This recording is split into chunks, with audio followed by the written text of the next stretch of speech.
Shalom, bien-aimés dans le Seigneur. Bienvenue sur Méditation de la parole de Dieu.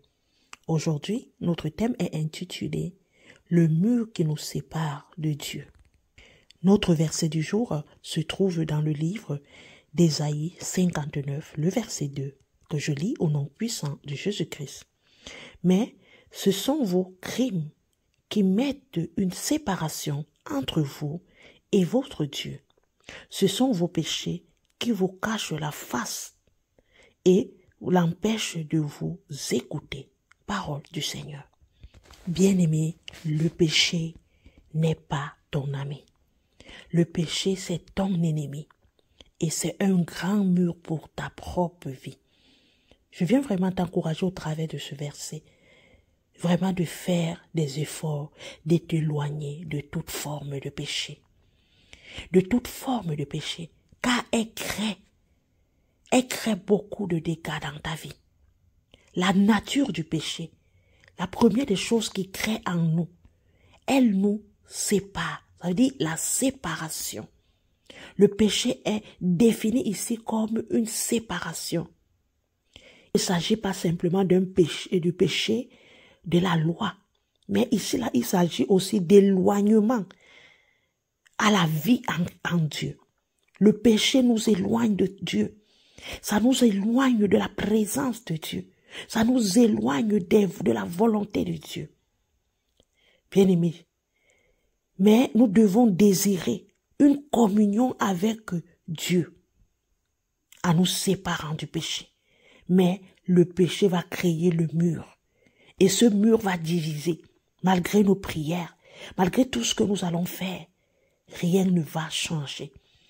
J'aimerais t'encourager, mon frère, ma sœur, de sortir de cette séparation entre toi et le péché, en sachant que le péché n'est pas ton ami, mais plutôt ton ennemi, qui vient créer une séparation entre toi et Dieu.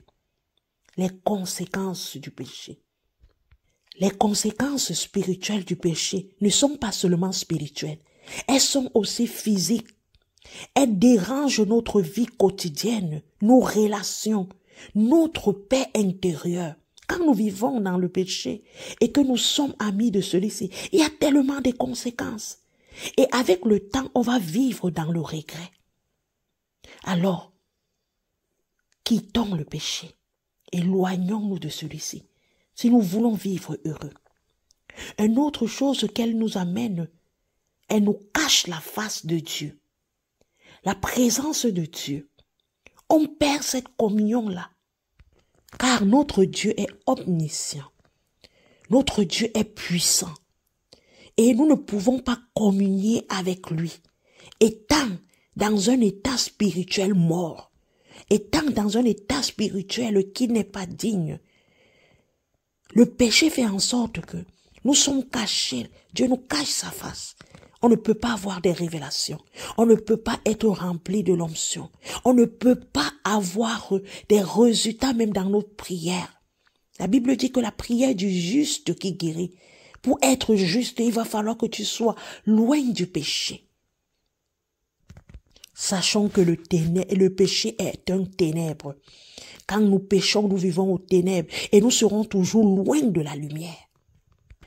L'écoute. Ici, le verset nous souligne quelque chose de particulier, en nous disant que le péché nous empêche que Dieu nous écoute. Cela ne signifie pas qu'il ne désire pas entendre, non, mais que nos péchés créaient une barrière entre nous et lui. Et c'est pourquoi on peut crier, on peut gêner, on peut pleurer, mais Dieu ne nous écoute pas à cause du péché. À cause du péché qu'on nourrit, on garde, on console et autres. Il y a une solution pour toi, mon frère. Il y a une solution pour toi, ma sœur. La repentance. La première étape pour restaurer notre relation avec Dieu, c'est la repentance. Reconnaître nos fautes et revenir à lui avec un cœur sincère et pur. Le Seigneur veut que nous nous repentons. Le Seigneur veut que nous nous repentons. Il ne veut pas qu'on fasse semblant. On sait qu'on vit dans une vie qui ne l'honore pas. On sait qu'on marche une vie qui ne veut pas, mais on n'est pas prêt à se repentir, non. Il te donne la solution. La repentance est une solution. La repentance est la solution que tu as besoin de revenir à lui. Sache qu'il y a eu rédemption. Grâce à Jésus, nous avons un moyen de nous réconcilier avec Dieu. Sa mort et sa résurrection ont brisé les chaînes du péché et nous offrent l'accès direct avec Dieu. Voilà pourquoi il va falloir que tu te repentes. Parce que là, il y a la rédemption pour toi. Et il y a cette opportunité que Dieu te donne. Alors ne demeurons pas dans le péché. Ne demeurons pas dans le péché, mais sortons de celui-ci et venons nous réconcilier avec Dieu. Ta prière, ma prière doit être, Seigneur, aide-moi à me réconcilier avec toi. Aide-moi à quitter, à me séparer, d'arrêter de cacher, de nourrir les péchés, mais d'être un homme qui revient à toi. Bien-aimé, j'aimerais que tu saches l'importance de vivre dans la lumière de Dieu, de manière que ta relation soit saine envers lui. En reconnaissant nos défauts, en reconnaissant nos fautes, Christ est là pour nous pardonner. Alors, ne vivons plus dans le péché. Ne restons pas dans les péchés. Ne nous laissons pas l'inquiétude nous séparer de Dieu. Ou ne laissons pas le péché continuer à nous séparer, à nous éloigner de Dieu. Car nous perdrons le temps pour rien. Mais soyons sincères, vrais, purs, honorables. Et dis Seigneur, nous avons besoin de toi. Cherchons-le de tout notre cœur. Car nous devons désirer nous réconcilier avec lui pour qu'il nous écoute et il nous change. C'est Dieu seul qui peut changer notre être. Réconcilions-nous avec lui, avec notre vie de repentance.